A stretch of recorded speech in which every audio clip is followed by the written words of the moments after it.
keyword ranking strategies are you currently using? The entire goal for ranking is how many orders can we possibly get through that one specific search term. Now, I know there's a lot of talk in our space around like, oh, target like long tail search variations of the keyword and all that stuff. That does help. It's not going to have the most impact. So the most impact for any ranking keyword is going to be getting orders specifically through that search, getting a lot of orders. So we don't just want one, we want a lot. And also making sure that our click-through rate and our conversion rate are really high on those key terms. So I'll be honest with you, the biggest impact on ranking you can have is really by picking the right keywords. So if your question was, how do I figure out what keywords do I rank on? I would say like look for things that you can afford to spend a lot, i.e. you're not losing money, meaning a cost isn't like so crazy high that you can't afford it. You want to look for things that you have really good conversion rates. Bonus points if you have good click-through rates here, but I would go for conversion rates over click-through rates. And then you just want to like put money towards that. Now, if you say, how do I rank on this specific keyword, then that question is a little bit different.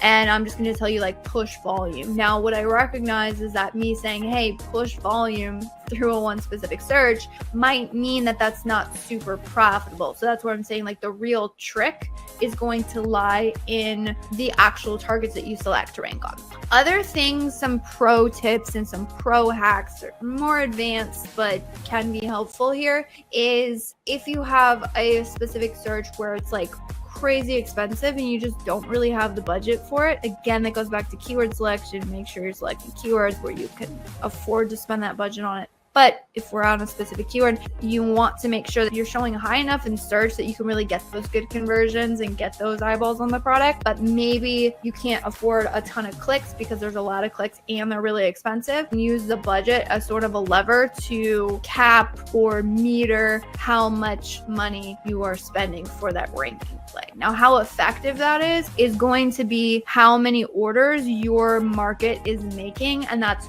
relative. So when I talk about trying to get a large amount of orders, it's relative to the other competition that is on that particular search. Hello, and welcome back to another episode of the Ask Junglr show. Hey, my name is Elizabeth Greene. If this is your first time joining, I want to give a big welcome to you. And then there is always people who are joining, who are listening in. And if this is you listening to the recording, well, I'm happy that you find it valuable enough to step in and watch the replay or listen to the replay, depending on. Actually, let me make sure my microphone is picking up correctly, because sometimes my audio, and looks like my audio is not all that great for some reason. Let's see if we can. No, looks like. Let's get the correct mic. Let's get the audio a little bit better. So, hey, if you can see me, if you can hear me, would appreciate just drop in the chat wherever you're listening in, where you're listening in from. I would love to know, because we get people from all over. So yeah, the format of this show is you are able to show up and you can ask whatever Amazon advertising question you have pressing. So the goal of this show is to be able to get you answers to your Amazon ad questions so you can grow your brand without having to overspend on budgets, right? Because that is the trick, is we know we can push on ads to help grow sales, but there are sometimes, honestly, more often than I'd like to admit, I'm consulting with brands and they're like, hey, look, we're putting more money in our ad spend and yet it's not returning to us at the same levels, right? We can't keep scaling something that's losing. And so my goal here is to give you all of the tactics, tips, tricks to be able to run more effective advertising in your account, which, by the way, if this is your first time running across this live stream, hey, my name is Elizabeth Greene. I'm one of the co-founders of an Amazon ads agency called Junglr, hence why we talk about Amazon ads on this segment. So we do this every single Thursday, rain or shine, and we get you answers to your Amazon advertising questions. Which, by the way, I'd be curious to know, in the seasonality accounts, we actually manage for quite a few clothing brands. And so we're actually starting to have conversations right now about fall seasonality, because what we've noticed in seasonal accounts, is that you really want to be preemptive with these things. You don't want to wait till the end of August. You want to do it ASAP. And so what we have found is that just making sure we're getting ahead of those conversations. When do we expect the uptick? Which, again, if anyone has any seasonal brands, drop that in the comments as well. Would love to know. Again, just making sure everyone can see and hear me. So the format of this is whichever platform you are watching in on, you can drop your questions into the chat. I will pull them up and I will get you answers. And I say this every week, but just an FYI, most of our brand, or most times on these, is I try and get to everybody's question as fast as I possibly can. That being said, if you drop your questions sooner rather than later, you'll guarantee that it gets answers, because a lot of times we get flooded with questions towards the end of this. Again, I do my best to try and get everyone's questions answered. So I do this for about an hour, which is a pretty good long time. But sometimes people have additional questions towards the end. And I'm like, hey, sorry, gotta go. Which today I do have a very hard stop because I have other calls to get to today. So super excited. Which, by the way, in terms of updates, I don't know if anyone has seen, I talked about them last week. There is updates inside of business reports. Some screenshots going around on certain social channels on, I think I've seen most of those screenshots on LinkedIn, but there is some new analytics, which is like insanely awesome inside of the business reports. So if you go to your business reports, which, again, sorry for you vendor accounts out there. I was talking to an account the other day. They're like a larger account. And I was like, hey, are you guys, a lot of larger brands tend to be on Vendor Central. And I was like, hey, are you guys vendor or seller? They're like, oh, we're seller. I'm like, that's fantastic, because the sellers are getting all the new fun things now. Used to be that vendors are the first one to get sponsored display ads and sponsored brand ads. You couldn't run those if you didn't have a vendor account. So now I'll sell it, but I digress. So on, if you go into your business reports, if you go to detailed sales page and traffic by child item, and what you'll see is there's underneath the child ASIN column, there's a little banner at the top of the column that says new. If you click on any of those child ASINs, what it's going to do is it's going to pop out a graph with a whole bunch of additional data points. So one of those major data points that I'm super excited about is the ability to see your conversion rate. So in essence, your unit session percentage over time, so it is a graph, and then you can also map it against other sellers in your category with similar products, which is freaking fantastic. So excited for that. Which, by the way, for anyone joining in, just FYI, format of this is drop your Amazon ad question into the chat. I'll pull it up and I'll give you answers to your questions. So I would get those questions in sooner rather than later, which, by the way, I want to make sure everyone can see and hear me properly. So if you can see me, if you can hear me, if you don't mind dropping into the chat, maybe just where you're listening in from, that would be awesome, because I want to, sometimes my mic doesn't work and I want to make sure that it is working properly. So with that, I was saying the new updates, which if you haven't explored that, highly recommend you go and explore that. Also, if you haven't been exploring sponsored brands, not sponsored brands, if you haven't been exploring, so much overlap in terms of naming, it's kind of difficult to keep it all straight. But if you haven't been exploring brand analytics lately, oh my goodness, there's so many amazing updates in there when it comes to repeat purchase behavior. So we have certain tools that actually allow us to analyze like the different shopper, like what is it? They have a way where they like tag them. So you can actually, if you're trying to calculate like true like lifetime value, you actually want to look at the individual shoppers and just look over at what what their repeat purchase behavior is. But if you don't have a really good analytics tool like that, brand analytics, fantastic. Again, something that you have to have access to Seller Central for. All right, cool. Question here. How would I improve top of page rate while moving from clicks to conversions bidding? I know conversions are end game, but it appears top 3 also vital. I'm not fully sure I understand this question. So I'm going to do my best to answer it in the way that I understand, but I'm not really sure what you mean when you say improve top of page rate while moving from clicks to conversion bidding.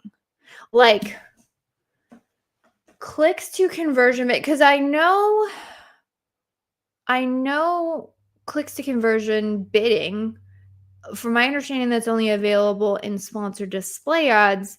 And I don't believe that there's top of page in a sponsored display ad. So to be honest, I'm a little bit confused. I would say in terms of advertising, when it comes to trying to improve things like your conversions, it's more about choosing the keywords that you convert well on. There is some influence you can have over conversion rates, and like if you're showing top of search and you have a better conversion rate top of search versus the rest of search and vice versa. But really, when it comes to if you've already pre-selected the keyword, we're assuming like everything's already in place, I would say that the real thing you're controlling is the traffic. So you're increasing your bids to increase impressions. You're trying to show higher in search, which will get you more clicks. But the real crux of the conversion rate changes depends more on the listing and the product offer, and from my opinion. Ooh, this is a fantastic question and a really difficult one, to be honest. So there is a brand with over 2,000 products, but all of them are seasonal, mainly Christmas items. How would the PPC setup managed be done for such a brand? And this is a really great question. And so the one thing that I would want to know is, out of those 2,000 products, like, which ones are our true heroes? What are the ones that we need to make sure, like, that are really driving the bulk of the revenue? I think I can count on one hand in my 7 years of management the amount of brands that I've seen where there's a very even split across the different products. Now it happens, but it's like by far so rare. So my guess is that there's a couple of those products that by far drive the biggest bulk of the sales. And so for those ones, you want to make sure that you're being very intentional with how you are setting up those campaigns. So run it like you would like your regular seasonal campaigns. The one thing that I would say when it comes into seasonality, regardless if it's like Christmas items or other ones, like we've done advertising for ornaments and things. So what we've seen is that the best results come from focusing in on the specific searches. So the example is like when we did ornaments, like some of them had dog ornaments. So like some of them were Bichon and some of them were, I'm trying to think the other top ones are like collie. There's a couple of like really specific dog breeds, and what we found is that for some of those there was really good search volume around that specific dog breed, and so we set up intentional campaigns for that. So that sort of granular structure is going to be where you're going to get the biggest bang for your buck. And I would do that. The other thing I would say, if you're not running a catch-all auto, I would run a catch-all auto. You might even run a couple subgroupings of catch-all autos, meaning like, okay, so these are Christmas items, but are they ornaments? Are they figurines? Is it tree skirts? Like there's quite a few things that could be applicable to like Christmas items. And so sometimes, again, it's more, you're not going to get as much volume out of it on specific products. Hence me saying I would go through and I would pull a business report for last year. I would look at it both on child ASIN level and I would look on it on a parent ASIN level if there's variations. And I would want to know, where did that 80% of my total sales come from and which products? And if those are products that are repeating, then you want to do that. If there's new products this year, then you don't have that data to fall back on. So unfortunately, getting that data feedback is very limited and time intensive. So I would say look at, if you don't have last year's data to go off of, you want to do preliminary keyword research and figure out which relevant keywords. So an example is if it's I'm trying to remember, like when we were doing it, there was a lot of like country Christmas searches. So like, let's say you had a tree skirt that was like, and I don't even know if country Christmas is good, but it's like country trees, country style tree skirt, or like boho tree skirt, and you had a product that appealed to that demographic, and then that's where the search volume is. That's why you can kind of like anticipate which products may do well, purely from like a search volume perspective. So you kind of want to get your lay of the land. Okay, so these are the products I'm focusing on, and then you'll also have in 2,000 products, you'll have a subset of the catalog that just doesn't drive enough volume to warrant you putting the spend behind it. So there's like this thought that, oh my gosh, if I'm not building out like individualized campaigns for every single product, it's just me not wanting to put in the work. And I would say, well, that's oftentimes a factor of people prioritizing. You also have to recognize that not every single product is going to have enough sales to support that full campaign structure anyways. And that's where low bid broad matches, catch-all autos come into play. And we've seen that those can work very, very well in this more like nuanced search space. So I would do that. I have a product that is $329, but there are a lot of Chinese sellers selling for a fraction of the price. It's hard to get ads to convert. Any tips? I would say, in terms of overall, you can lead a horse to water, you can't make them drink. Meaning you oftentimes can get clicks on the product, but if nobody's purchasing, that's not really something ads can fix. I would say depending on the category, if there's a lot of small long tail searches, sometimes a little bit autos and broad match can do really well in these types of categories. It depends. It depends on the niche, depends on the search market. The other thing I would say is when you're doing evaluations, you always want to look at a longer date range, and you also want to take into account. So here, if you have if you have a product conversion rate of like 1%, that means on average, it takes you like 100 clicks to generate an order. So just make sure you're looking at a long enough date range so you can get that feedback, and also be careful of what cost per clicks you're using. I would say it sounds like a product market fit thing more than it does an ad problem. If a keyword is working very well in past 3 months and now current month you are spending on that keyword, you wanted to rank on that keyword top of search, what would be your suggestion about bids and budget? Well, if the goal is to rank, then you just want to push volume on it. And if I just want to push volume, that means the bids that I have to set, the budgets that I have to set are high enough so I can get enough impressions to generate enough clicks to generate enough orders to make a dent in ranking. And what you will find is that if you can't get that aggressive, oftentimes you can't make a dent in ranking. So it's more about that. Now, recognize that like the ACoS is going to be higher on ranking campaigns. It just is, due to how like high you have to put the bids. So just recognize that is a factor. You rarely get high profitability on launch campaigns. That's the name of the game. How do you handle PPC for newly launched beauty and skincare products where CPCs are $4 and $6? Hard to rank competitive niche. So you focus on ranking or getting sales, should you bid for top of search product? Fantastic question. Okay, so what we have found in these categories is that, and this is honestly all thanks to one of my amazing account managers, because she like wrote the book on this. She's fantastic.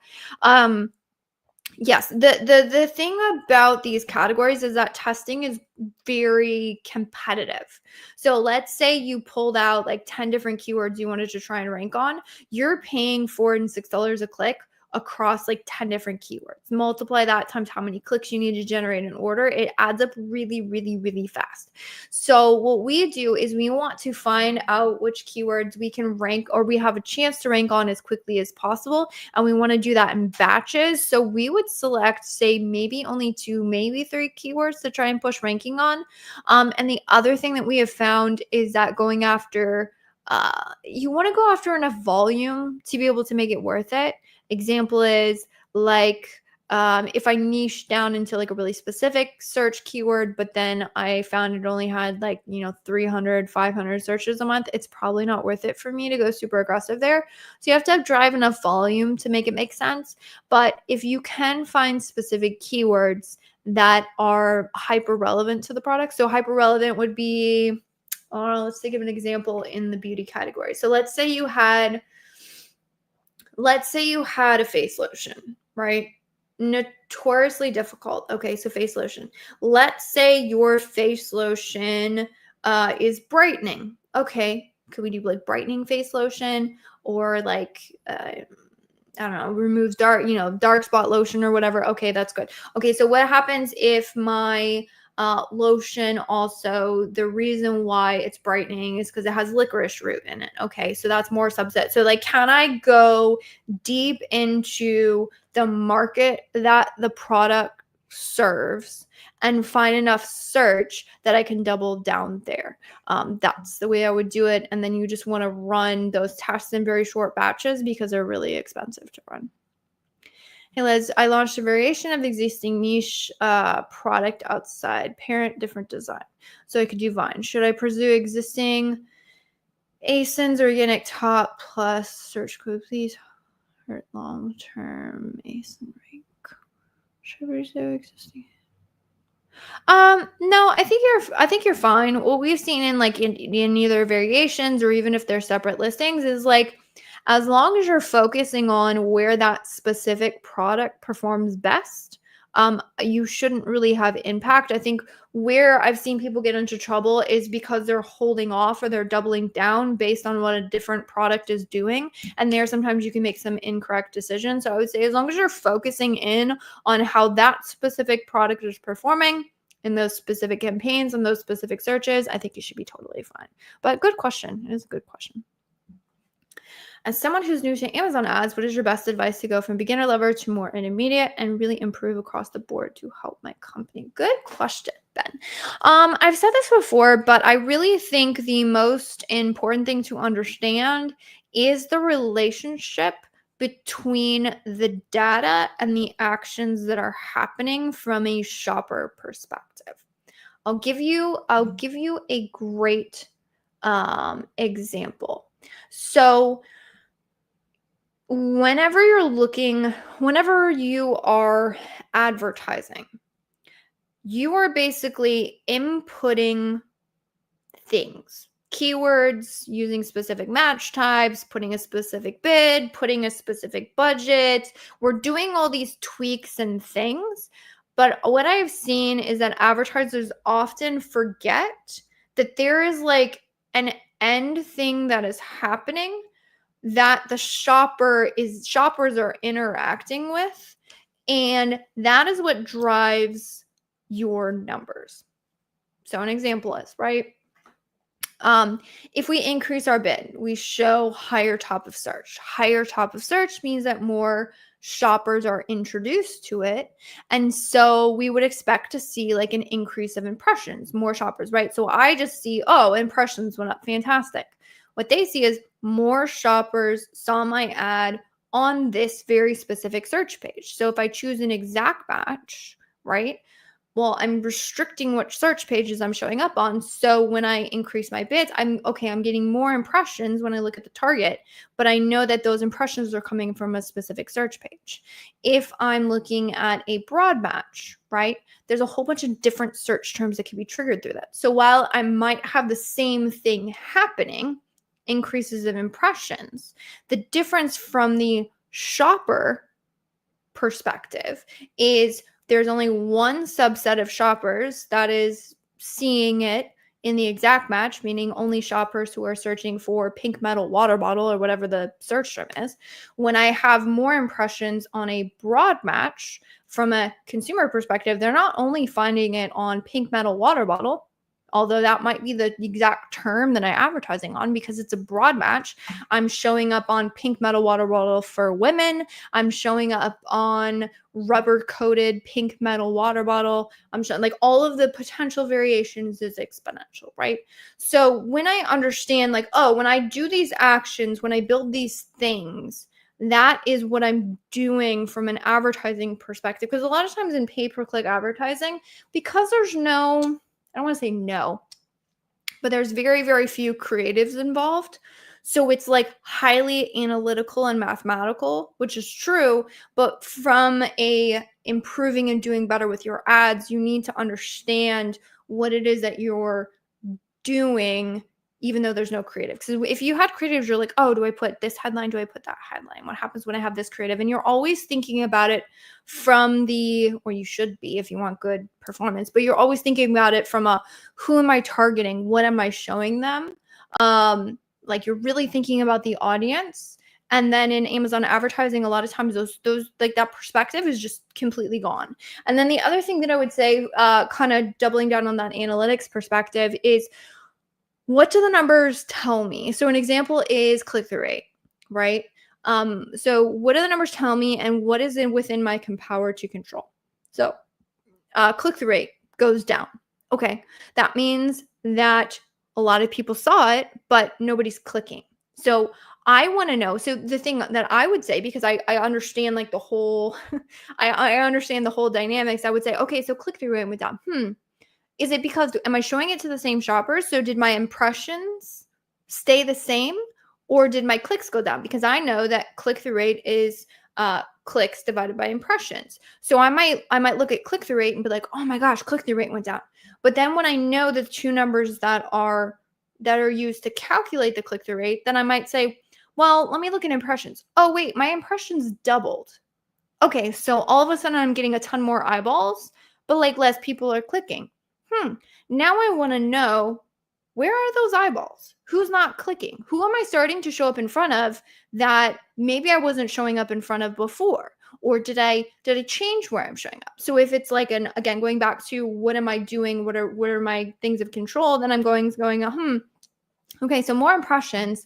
Well, okay, this is an auto campaign. So now I want to know, because I know that, an exact match campaign is just specifically that one search term, but I know in a auto campaign, there's a ton of different places that I can be showing up. So now I want to go look at the search terms and say like, which search terms are appearing, or where am I getting more impressions that I wasn't before? And I can start to go down that rabbit hole of dissecting and really like digging into the root causes of things. But the only reason why I know how to do that is because, one, I understand the interactions, like what I'm putting in terms of settings, what I'm targeting, what I'm choosing, how I'm choosing to build that campaign. I understand how that affects the shopper interactions and experience with my ads. And I also understand all of the ways that the puzzle fits together. So click-through rate, clicks divided by impressions. And a lot of times you hear those definitions, you're like, yeah, okay, click-through rate, clicks divided by impressions. And it's just like, we don't think about it anymore, then like that's the definition. But if you really think of it as parts and pieces of a whole, example, conversion rate, right? Clicks divided by orders. Okay, so did like all of a sudden my clicks spike? And then I'm just not getting any more orders from those additional clicks? Or is that the orders one? Like, what are the dynamics and impacts on that one number? So I'm kind of looking at like that. And honestly, how you figure that out, it takes time. Hopefully I can maybe speed up your learning curve by shows like this, where you can ask these really awesome questions. But the other thing that I would say is like, it's really just getting curious. It's getting curious. That's how I did it. Honestly, that's how I did it. It's a whole lot of data analytics. It's a whole lot of reports. It's a whole lot of testing things to say, okay, when I build it like this, what are the results? Okay, if that is my understanding of how consumers interact with my product on that keyword, how else can I build it that might give me more control, would allow the algorithm to push me out into other long tail variations? You just get really, if you treat it like a game, it's fun. It can be really, really fun. It can feel overwhelming. My personal opinion, I find it insanely enjoyable. So that would be, I mean, that was a very long-winded answer to your question, but hopefully that was helpful.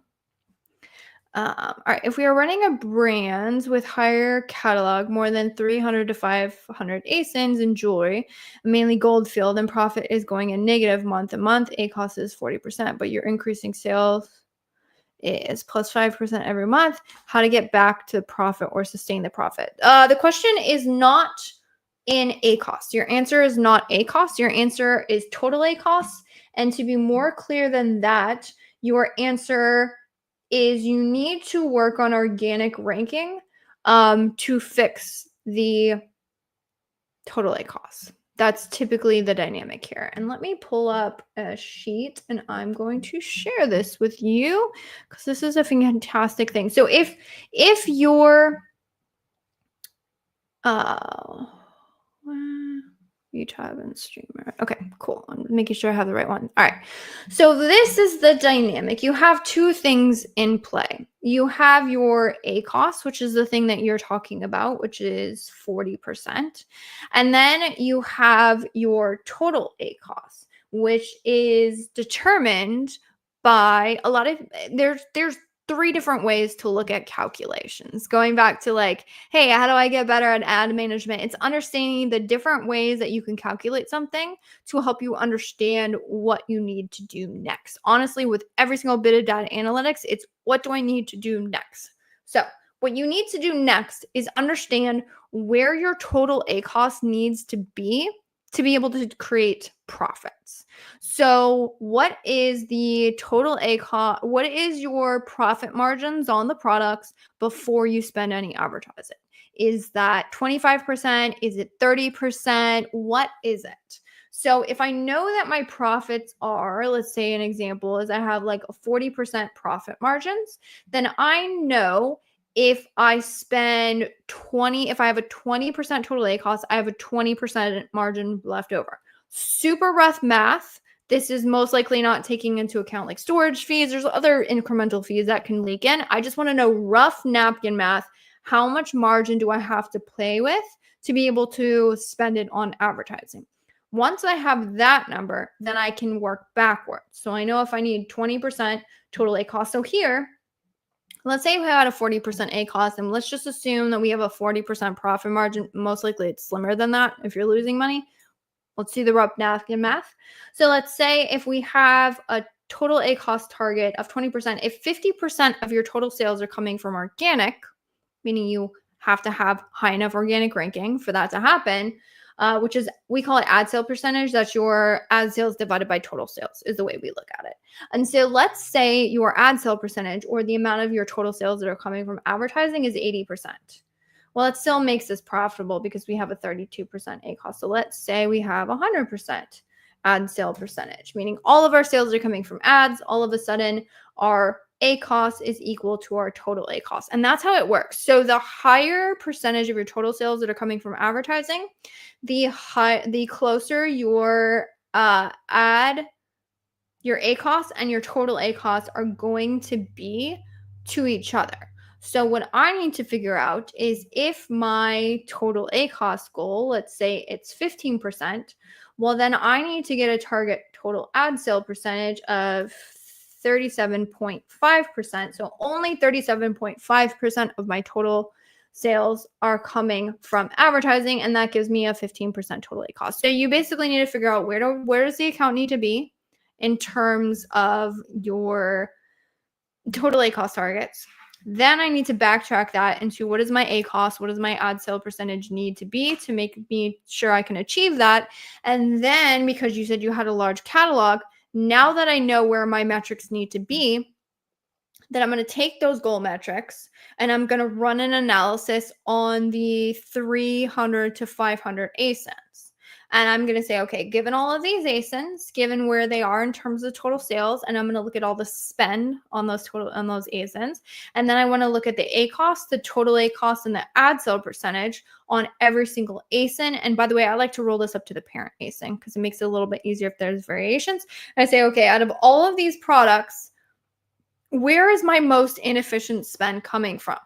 Meaning, which products or which parent ASINs do I have a high total ACoS on? How do I have a large percentage of total spend and then a high total ACoS? And those are the ones that I need to dig in and fix the ad structure of.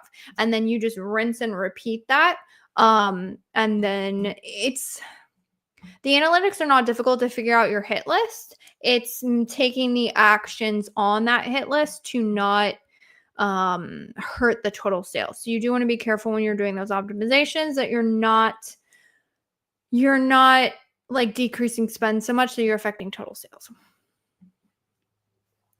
In terms of sponsored product or sponsored display product category, what do you think for targeting owned ASINs, expanded sponsored display, some to advertising? Should I exclude my own product variations because they already have brand defense campaigns? Yes. So that's a fantastic call out, Kim. If you are running brand defensive campaigns, then like expanded ASIN targeting would also target other like products to yours. So I think that is an interesting exploratory campaign, right? Like if you ran a sponsored product, expanded ASIN targeting, and then you also negated your own ASINs in there, and then you said like, hey, expand and find additional ASINs, like that could be really interesting. I wouldn't treat that as like a core campaign. That's like an interesting exploratory, hey, that's a fantastic strategy. Let me see if that works. And then in terms of sponsored display, similar to advertised products, again, it's a good exploratory campaign.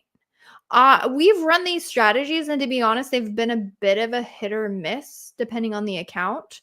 So I would say if you are running these, I would exclude your own product variations if you already have brand defensive campaigns, because I don't like having overlap there. And you will most likely, if always, have overlap if you run these kind of campaigns. So I would exclude them. That's a fantastic call out. But in terms of testing them, I think it's a fantastic test. Throw a couple, I mean, if you can afford it, throw a couple bucks behind it and see what happens.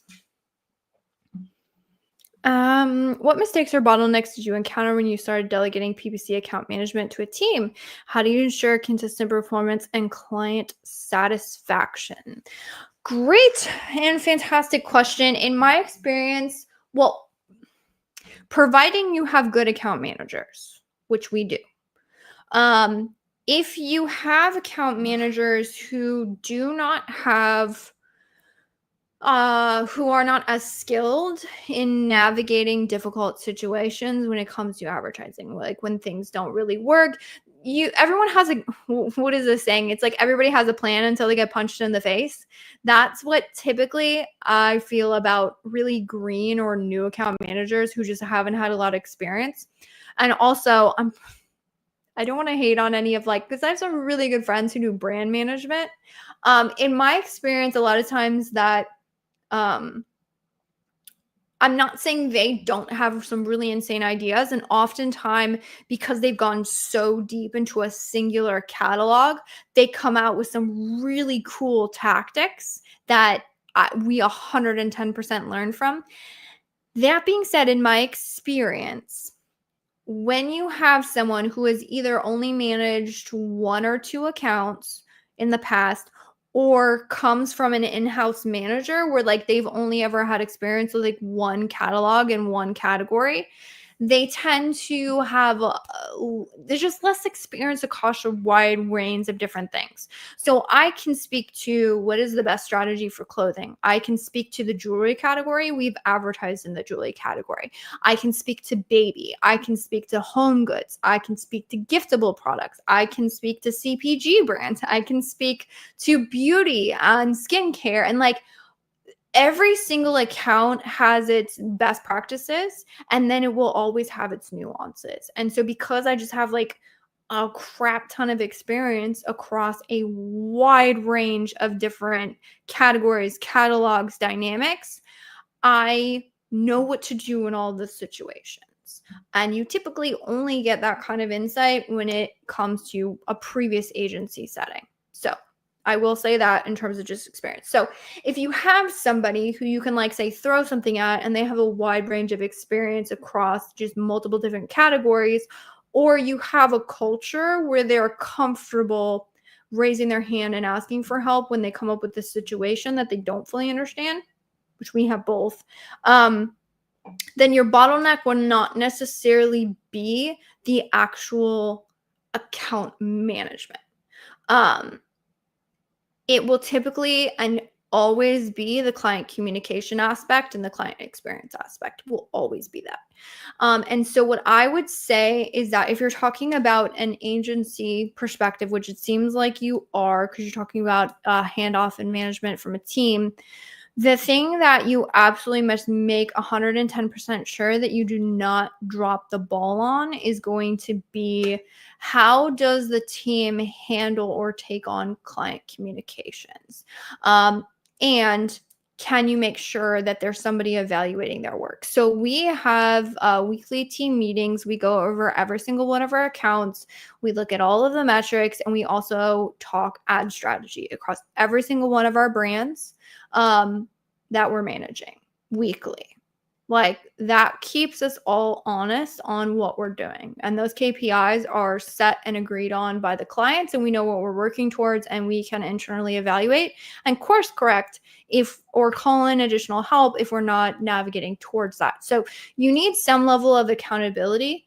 And I would say also some level of accountability when it comes to client communications as well. So navigating and making sure that there is full visibility into client communications is one of the most difficult things to have. We've actually solved that with some internal systems. So I can literally go into any single account today, ask me the last 5 emails that were sent and what they were talked about, and I could find that out for you probably in the matter of like 2 minutes. I can look over all of it. And that's just because we have like a lot of high visibility into what's going on with the team, because I think that's really important. The most difficult thing as you start to hand off is the siloing of information, and only one person having access. So an example would be, if you're using regular email communications with clients, which again, we use email, but we also have the internal systems that make it way more shareable. Like, if that client communication is stuck in somebody's inbox who is out for the week and they haven't been able to forward or CC in anybody, you have no visibility whether they're answering those client communications, those client emails. If they're doing it well, you can't coach them through it. It's a madhouse. So I would say, if you're looking to hand things off, 1, make sure the account managers are skilled.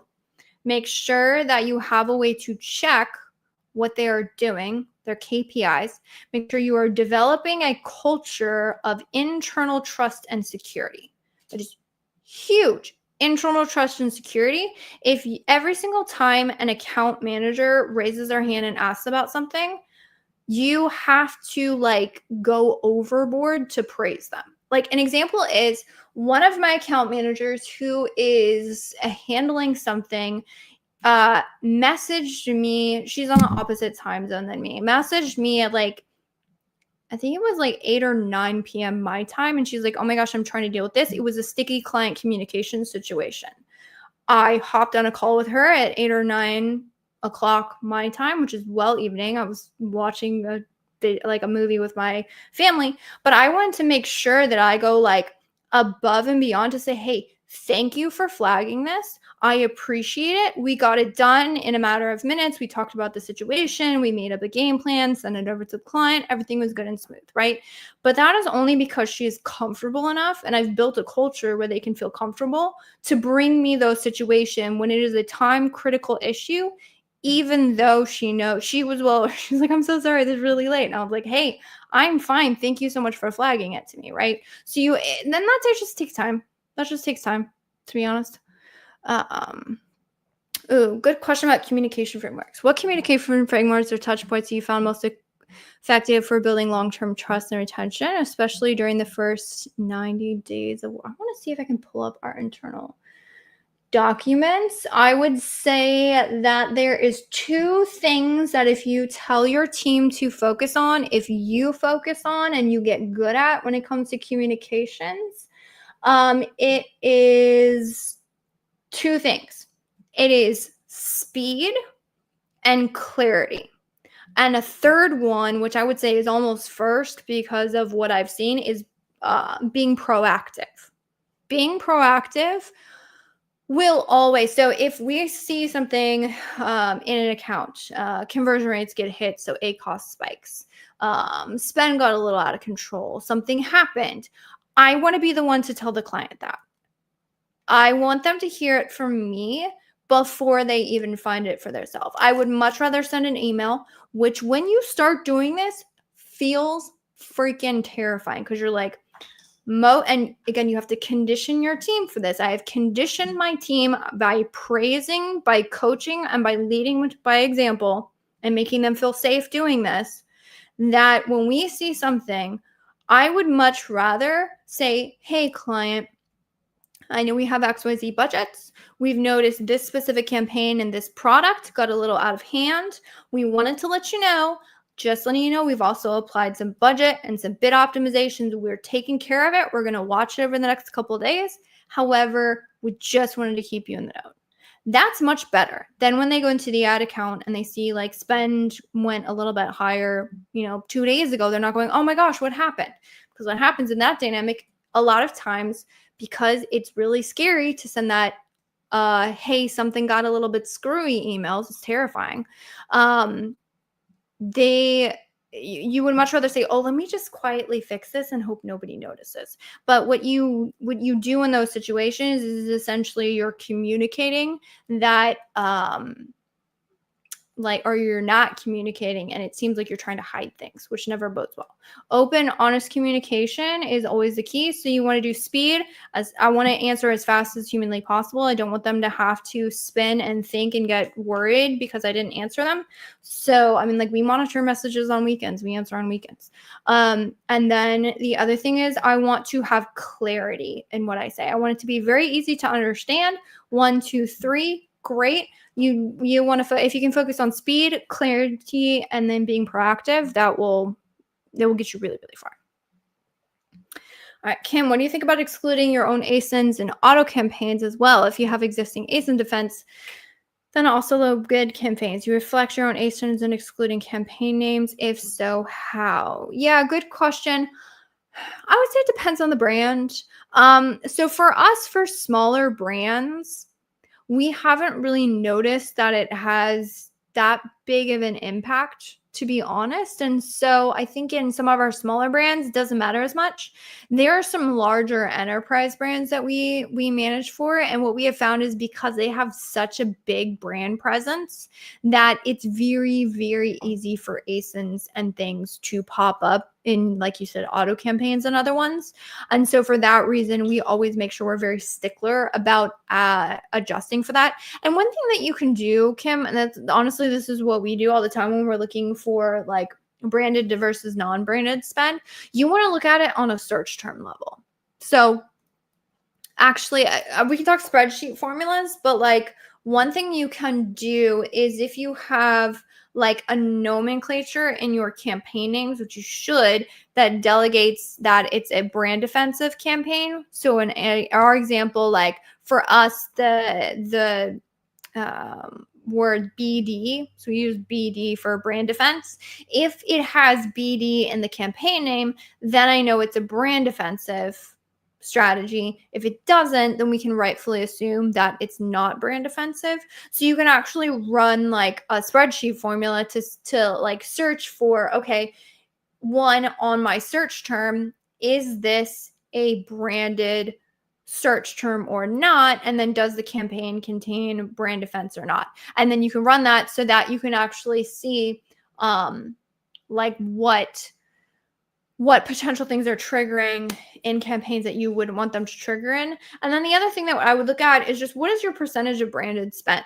Like, if your percentage of branded spend in your account is like, I don't know, if you're looking at like 5%, 2%, I'm like, I'm not worried. Maybe even 10%, I'm okay with it, right? But if all of a sudden my branded spend, which I've seen this in some really large enterprise accounts, like their branded spend's like 60% of total spend. It's like, what are we doing? Why are we not working on conquesting? Like, this is why you haven't, like, they're like, we can't seem to grow we can't seem to grow our sales. And you look at it and you're like, well, that's why, because you're just dipping from the same pot year over year. You're just like cannibalizing your own existing sales because, most of your spend is branded. And there's strategic ways to leverage branded spend. Like, we have one account that we have probably about, I don't know, 50% or more of our total spend is branded, but like our sales year over year up, month over month, we're up, everything's scaling, growing. We're like, this is fine. But when you start to see a slowdown in that, which is something that we're paying heavy attention to, and the reason why we're being so conservative is because like our ACoS on that account is like 10%. And we're like, hey, we're growing and it's super profitable. Fantastic, right? But the minute you end up in an issue with that. So I would say really, I don't have any issues with branded. You want to make sure that you're not overly leveraging it, which again, if you don't have like really strong brand recognition, in my experience, it's kind of difficult to do anyways, just because you don't have that much search volume. And then just make sure that you're continuously growing. So again, I would just run a search term report. I would look for branded. You can look for branded ASINs as well. And just say like, okay, what is grab whatever the sum of spend is for those filtered terms. All right, this is my branded. What is my non-branded? And then look at all the other metrics you normally look at. So spend, sales, ACoS, conversion rate, click-through rate, all the above. Just be like, okay, this is my split. Here's the performance. And then just make sure you can make decisions off of that. One last question for me. How has your PPC journey agency owner shaped you as a parent? And in turn, being a parent influenced the way you lead your business and work with clients? It's a good question. I'll have to think about that one. I would say, for those of you who don't know, I have 6 children. So I have a relatively wide experience when it comes to being a parent. I would say my opinions on advertising have been shaped by the fact that I have a different dynamic. So I don't know about, I would say just a parent, but the fact that I have multiple children. Because what you'll find, and this is honestly shaped probably a lot of my opinions and ways to look at things when it comes to really large accounts as well. Because as much as you want to do everything at all times, you can't. And that is the case the larger the catalog, and that is the case the more the children. An example being, or you can just run yourself into the debt house, my personal opinion.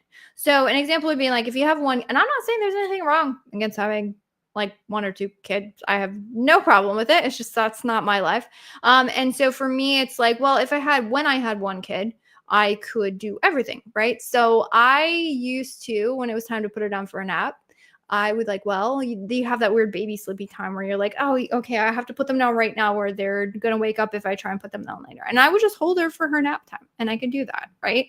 Fast forward to 2 kids. Well, I couldn't ignore the toddler while I held the baby, so I put them down, and then like vice versa. Things just change, different.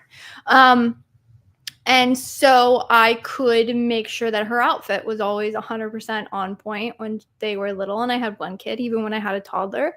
And then even when they started to dress themselves, I might be a little bit more particular. Well, fast forward to 6 kids. I don't care. My kids' socks don't match. And I have given up that battle years ago. And I'm okay with that, right? There are certain things that, in my personal opinion, don't matter, don't have as much of an impact on my life. And because there's limited time, we let those things slip through the cracks. Now, when I say letting things slip through the cracks, I mean with intentionality. Like, I know my kids' socks don't match, but I've also determined that the amount of time and effort needed to make sure that that is going to happen versus the actual like benefit of making that happen is so negligible that I gave up, right? And my 15-year-old she cares that her socks match. So eventually it comes full circle and they do it themselves. But I would say like that has very much shaped my opinions. And then the other thing that I learned is, you know, as you have a lot of kids, you always, at least this is how I function, I try and anticipate what's coming next. I want to know what's coming next because I want to know how to plan for it. And I'm still like that to a heavy degree. I will heavily research things before getting into them. But what I have found is that you can prepare, but you can't plan, if that makes sense. So an example is sometimes brands will be doing something that's working now. An example would be like, say you have 2 products, right? And you're saying like, oh my gosh, so now I'm doing like all of this analysis and like I'm spending so much time just on these 2 products. I can't imagine, like the brands who have their first 2 products, they come to me and they're like, oh my gosh, I can't imagine dealing with 50,000 SKUs. When we started dealing with 50,000 SKUs, I couldn't imagine it either. But the only way out is through for most challenges, and if not all challenges in life. So what I would say is that you plan for what's next. You get advice from others. You figure out what everybody else has done. You try and see like what resources are out there. And then you figure it out as you walk through it. And I think for me, that's been very apparent as a parent.